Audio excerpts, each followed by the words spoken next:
It's hard to imagine there would have been a United States of America without George Washington. He was there at the birth of the nation. He successfully guided it through war and nurtured it in peace. How did he do it?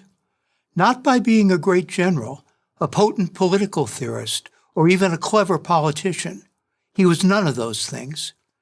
And yet he was admired by generals, political theorists, and politicians. Why? Because he was a man great men trusted. Thomas Jefferson, John Adams, Benjamin Franklin, James Madison, and so many others looked up to him. Literally. He was one of the tallest men of his era at 6'3". Add courage, integrity, and wisdom, and you have a truly impressive figure. Let's start with his courage. That was never in doubt. If anything, he had too much of it. Bold to the point of rashness as a young man, he fought for the British against the French over control of the Ohio Valley, then the westernmost point of the American wilderness. Throughout that conflict, known as the French and Indian War and the American Revolution, Washington was always in the thick of the action. His aides often struggled to keep him from surging too far ahead of his own troops. In one battle, his coat was pierced 4 times by musket fire. Horses were shot out from under him. Amazingly, some would say miraculously, he was never wounded, not so much as a flesh wound. By the time the Revolution broke out in April of 1775, Washington was firmly committed to the cause of American independence.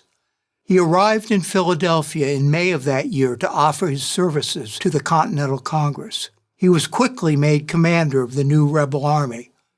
There was only one problem. There was no army to speak of. There was just a ragtag collection of state militias. How was Washington going to defeat the greatest military force in the world with that? It was a problem the general struggled with for 8.5 years.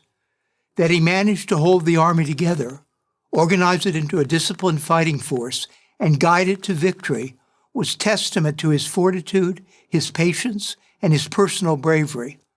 Of his integrity, one need only look at what he did when the war ended, exactly what he had promised to do when the war began. He resigned his military command and went home to Mount Vernon. By stepping down, Washington raised himself up as the embodiment of Republican heroism.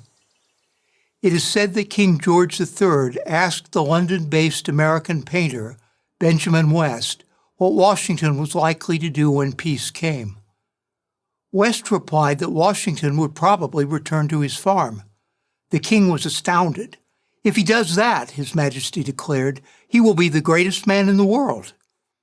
This story may be apocryphal, but the Newburgh Rebellion and how Washington handled it is not.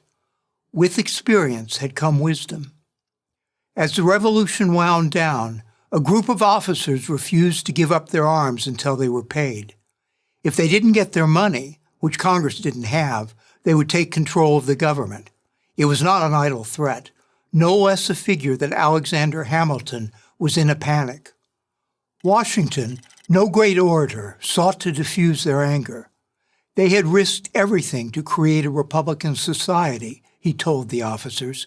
To abandon the cause now, when true victory was so close, would mean all their sacrifices would have been in vain.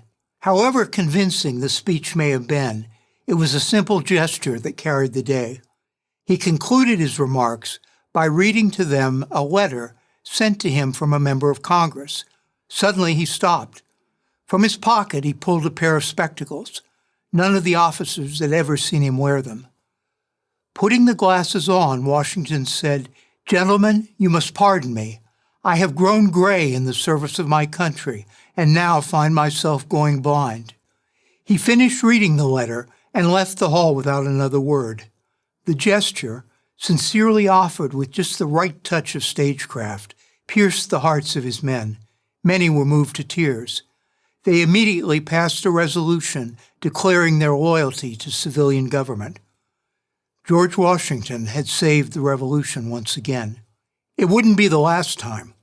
During the writing of the Constitution and during his 8 years as president, Washington was repeatedly called upon to hold the fractious young nation together. He never failed to do so. We commonly refer to George Washington now as the father of our country. It's hard to imagine any nation ever had a better one. I'm John Rhodehamel, author of George Washington, The Wonder of the Age, for Prager University.